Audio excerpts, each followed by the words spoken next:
बहुत शुक्रिया मार Mohammad Asad Tahir Jappa, additional commissioner income tax Faisalabad, थोड़े नाल विचार साझे करते पे हैं।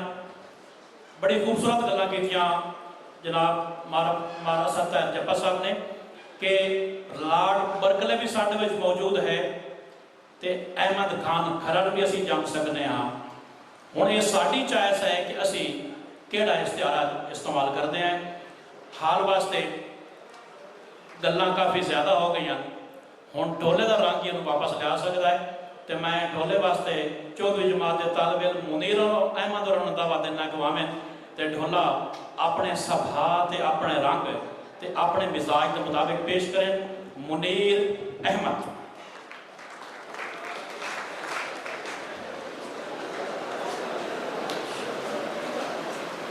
कल बुलंदी नारद उठ्या लाए तवार नो, हुक्म अंग्रेज दा ठल्ले कौन सरकार नो, आखे मैनू कौन ठल्ले, ओए अगे खरना दे छड़िया ही मार सरदार नो, वलैत गल के चिट्ठी होर लियोस मंगवा हथियार नो, सिजना लम्मा वेखना ही मुड़ जा ही ठाड़ नो।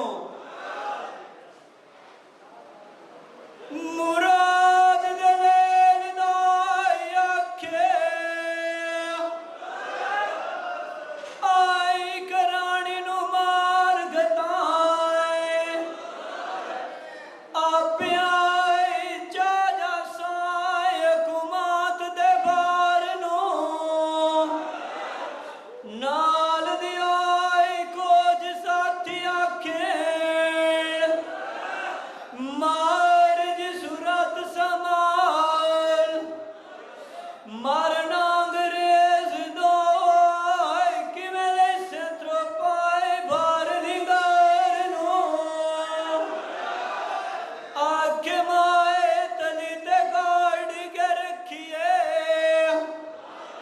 मुठुआ जिंदगी दे जिता छाड़ दवार नो,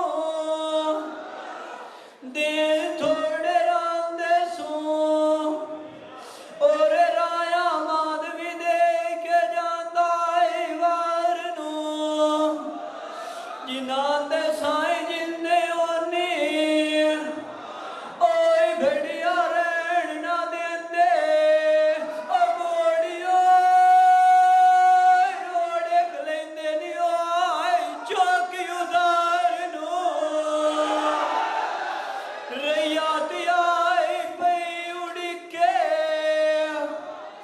अयो जय नेत सिरदार नो, बार किया कलमा दीन दाल फतियान डिडू चलती गाय खसमा ने नी नबियां दे शाह सरदार नो।